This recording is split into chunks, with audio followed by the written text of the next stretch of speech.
ভাবো, রাত তখন 2টো, মধ্যপ্রাচ্যের আকাশে ভারী কালো ধোঁয়া, দূরে আগুনের লেলিহান শিখা, মাটিতে কাঁপন। পৃথিবীর সবচেয়ে শক্তিশালী দেশ তখন খুঁজছে একটাই উত্তর: কে শুরু করলো এই আগুন? কারণ এই আগুন কোনো যুদ্ধক্ষেত্রের নয়, এটা এমন এক সিদ্ধান্তের ফল যা ইতিহাস পাল্টে দিতে পারে। গত কয়েকদিনে একটার পর একটা বিস্ফোরণ, বাহরাইনের আমেরিকান ঘাঁটি, রিয়াদের দূতাবাস আর হরমুজ প্রণালীর চারপাশে আগুনের লেলিহান ধারা। সংবাদ মাধ্যম বলছে ক্ষতি সীমিত, কিন্তু আসল কথা ক্ষতির নয়, আসল কথা হচ্ছে দখলের লড়াই। যখন কেউ আমেরিকার দূতাবাসে আক্রমণ করে, তখন সেটা শুধুই একটা বিল্ডিং নয়, সেটা সরাসরি আমেরিকার উপর হামলা। আর ইতিহাস বলে আমেরিকা কোনো আঘাত চুপচাপ সয়ে নেয় না। তাই পৃথিবী এখন অপেক্ষা করছে, এবার কি করবে আমেরিকা। ইরান দাবি করছে তারা বাহরাইনে আমেরিকার বিমান ঘাঁটি ধ্বংস করে দিয়েছে। ভিডিওতে দেখা গেছে আগুন আর ধোঁয়ার ভেতর ভাম্যাচোরা ভবন, কিন্তু ভেতরের খবর অন্য কথা বলছে। হ্যাঁ, ক্ষতি হয়েছে, কিন্তু আমেরিকা 72 ঘন্টার মধ্যেই আবার সেটাকে সচল করবে, কারণ এটাই তাদের ক্ষমতা, ভেঙে গেলেও আবার উঠে দাঁড়ানো। কিন্তু এর চেয়েও বিপজ্জনক খবর এসেছে রিয়াদ থেকে। সেখানে আমেরিকার দূতাবাসে ড্রোন হামলা হয়েছে। এটা কোনো সাধারণ আক্রমণ নয়। যখন আপনি কারোর দূতাবাসে আঘাত করেন, তখন আপনি সেই দেশের সার্বভৌম জমিতে আঘাত করেন। অর্থাৎ ইরান হামলা করেছে আমেরিকার মাটিতেই, যদিও সেটা সৌদি আরবের ভেতরে। আর এই আঘাতের জবাব আসবেই, প্রশ্ন শুধু সময়ের।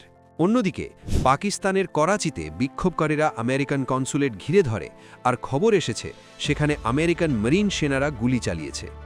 আগে বলা হচ্ছিল পুলিশ করেছে, কিন্তু পরে জানা যায় ভেতরে থাকা সেনারাই গুলি চালিয়েছে। নিয়মই সেটাই, দূতাবাস বা কনসুলেট রক্ষার জন্য প্রয়োজনে গুলি চালানো যায়। সেই দৃশ্যগুলো এত ভয়াবহ যে টিভিতে দেখানোই যায় না। এরপরেই আমেরিকা পাকিস্তানের সব ভিসা অ্যাপয়েন্টমেন্ট বন্ধ করে দেয়। প্রশ্নটা এখন স্পষ্ট, যারা আমেরিকার পতাকা পুড়িয়ে দেয় তাদের আপনি কেন আমন্ত্রণ জানাবেন? কিন্তু এই সংঘাত শুধু রাজনীতির নয়, এর ছায়া পড়ছে অর্থনীতিতেও।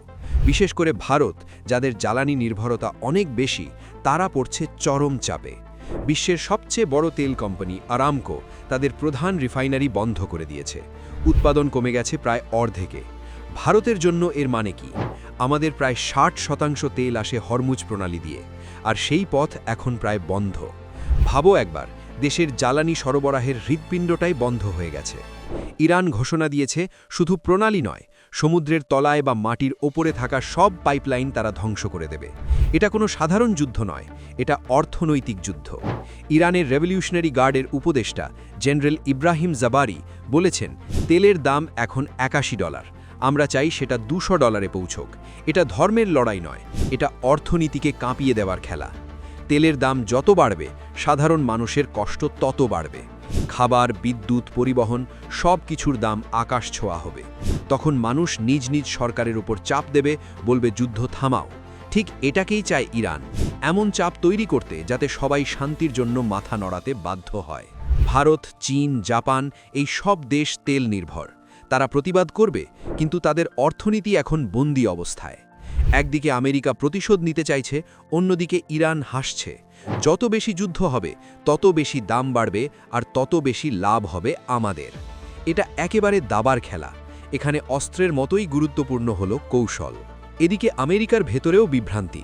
কেউ বলছে ইরানের মিসাইল ঘাঁটি ধ্বংস করতে হবে, কেউ বলছে আগে হামলা না করলে আমরা বিপদে পড়তাম। স্পষ্ট উদ্দেশ্য নেই বলেই আমেরিকার অবস্থান দুর্বল। অন্যদিকে ইসরায়েল একদম পরিষ্কার, তাদের লক্ষ্য ইরানের সরকার পরিবর্তন। তারা সার্জিক্যাল, তারা নির্দয়, কিন্তু একদম স্পষ্ট। এখন যুদ্ধ শুধু সীমান্তে হয় না, যুদ্ধ হয় তেলের দামে, অর্থনীতির ওপর, আর তথ্যের মাধ্যমে। এই যুদ্ধ আমাদের একটা শিক্ষা দিচ্ছে, ক্ষমতা অস্ত্রে নয়, নিয়ন্ত্রণে। যে নিয়ন্ত্রণ করে জ্বালানি, সে নিয়ন্ত্রণ করে পৃথিবী। ভারতের জন্য বার্তা একটাই, যুদ্ধ যত দূরেই হোক, এর আগুন আমাদের ঘর পর্যন্ত পৌঁছাবে। তেলের দাম বাড়লে বিদ্যুতের বিল, খাদ্যের দাম সব বাড়বে। এটা শুধু ওদের যুদ্ধ নয়, এটা আমাদেরও যুদ্ধ, ভিন্নভাবে। তাই সচেতন থাকো, খবর রাখো, কারণ এই পৃথিবীতে যারা কৌশল বোঝে তারাই টিকে থাকে, বাকিরা শুধু ইতিহাসের পাতায় রয়ে যায়। জয় হিন্দ, বন্দে মাতরম, ভারত মাতা কি জয়।